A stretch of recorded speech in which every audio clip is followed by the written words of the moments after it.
This clip is brought to you by SaveWithConrad.com.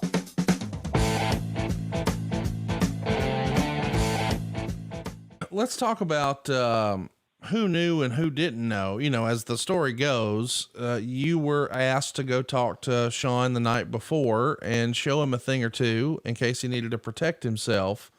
Is that a real story, or is that just a telephone, telegram, telewrestler? Well, I heard JR say he didn't think it was possible, you know, and then JR's right. You can't teach a guy how to defend himself in a couple-hour session. I'm going to take you back. I'm going to start from the beginning. The night before on Saturday, on Friday before I left for Montreal, I left on Saturday, and we had our meeting, our pre-production meeting on Saturday. But on Sunday, Friday, I think it was, I got a call from Vince, and Vince had gotten kind of word that Bret wasn't going to drop the title, and wanted to come up with deals. And I basically did the same thing everybody else did, suggested other people. That's not our program. You know, we can't do it. And then at the last minute, you know, if we'd slipped a ringer in there, Bret would have known what was going on and might have walked out of the ring. And as you've heard a million times, Vince's number one slogan, number one marching mantra is get the match in the ring. Yep. Do what you got to do, but get the match in the ring. And so that's what we were concerned about, is giving the people what they were paying for and actually giving the people what they wanted.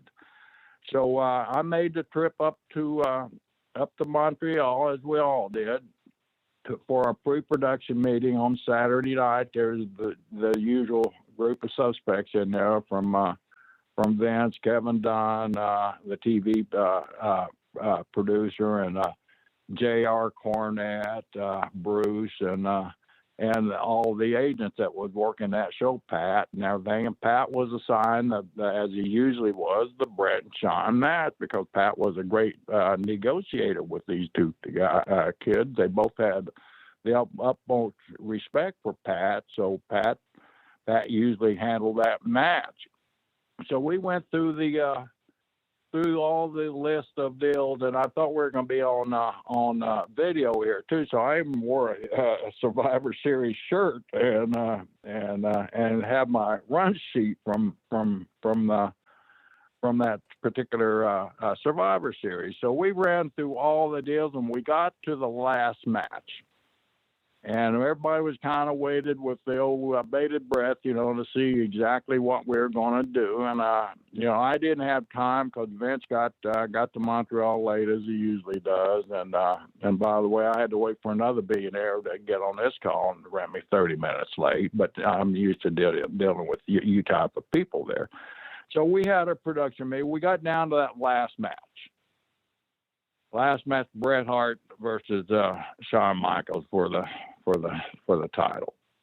And so Vince looked at us, said, "To be determined, meeting adjourned." And we all kind of, wow, you know, what's going on? Well, you know, and of course, a couple of hands go up. I think mine do. Well, do we have any idea what we're doing? Yeah, but we need to run it by talent first. You know, it's just kind of. And then Vince looked at me. "By the way, Brisco, do you mind staying a little bit after the meeting? I want to have a little talk with you."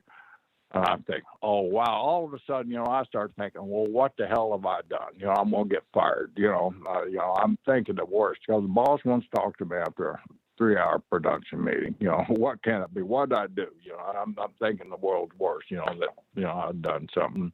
And because of Bruce's influence on me, and got in trouble and going to get fired over it. So I'm sitting there thinking, everybody walks out of the room.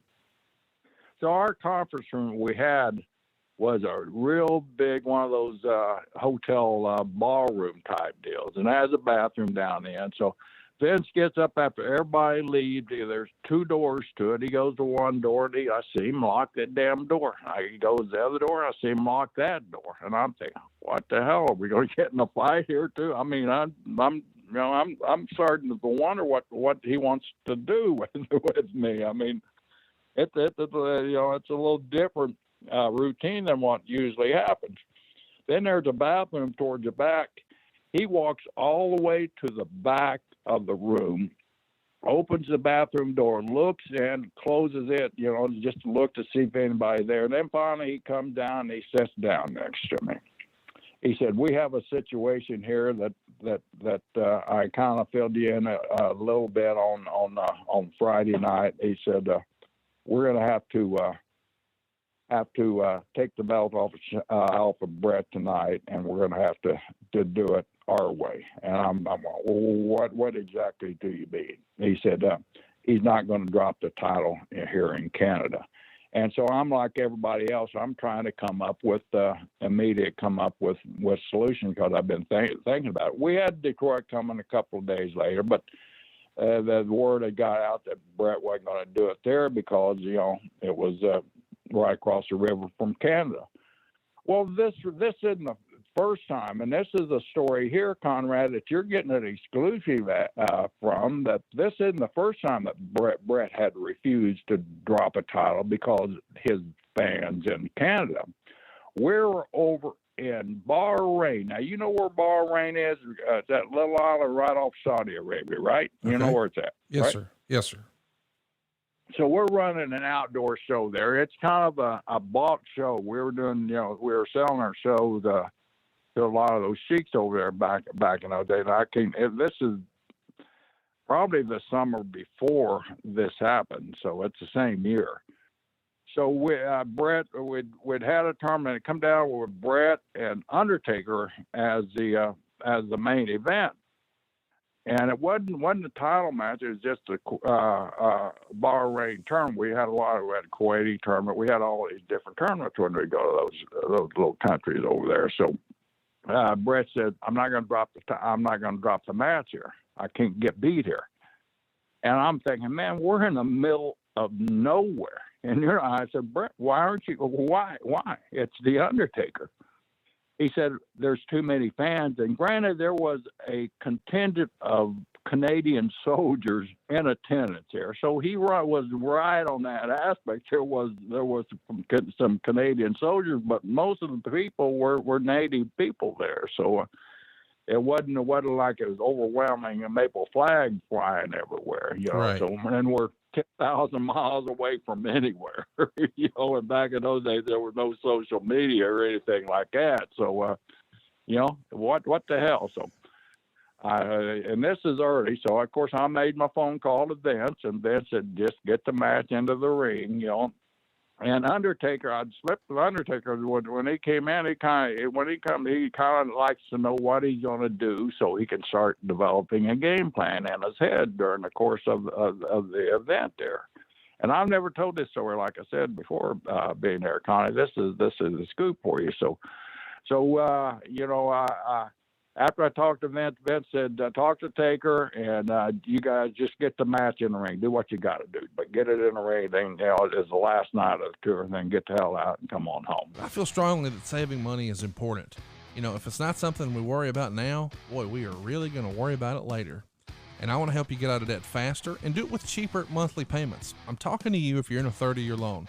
Now is the time to take years off of your loan. We're routinely helping our listeners cut 5, 10, even 15 years off their loan, and you can do this without perfect credit with no money out of pocket. You've just got to start at savewithconrad.com.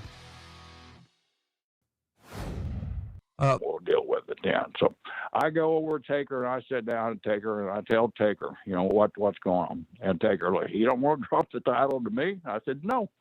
You don't want to drop it. There's too many Canadian fans there. And Taker looks at me with that face of Taker and a look of shock, with those piercing eyes of his, and scared me to the bone. I said, well, what do you want to do? You can still get your hand raised. We'll do something.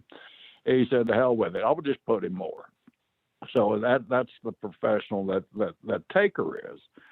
So I go to Bret, and I said, I approached Taker, Bret, and he's agreed to put you on. Well, he don't have to let me pin him. I said, I put the sharpshooter on. I said, well, you're not going to put the sharpshooter on him. You're going to pin him, So we worked out a deal to get the match in the ring for VKM. So that was my first example of Bret and this was really shocking. And then, like I said, I'll probably piss some people off, but I just really couldn't understand Bret's attitude, because he grew up, of course, in a wrestling family. He grew up with his dad being a promoter in a territory that's in the middle of nowhere, just kind of like we were in that damn Bahrain Island there. You go to Calgary, that's a guy, you freeze to death, your car breaks down, the car freezes to death.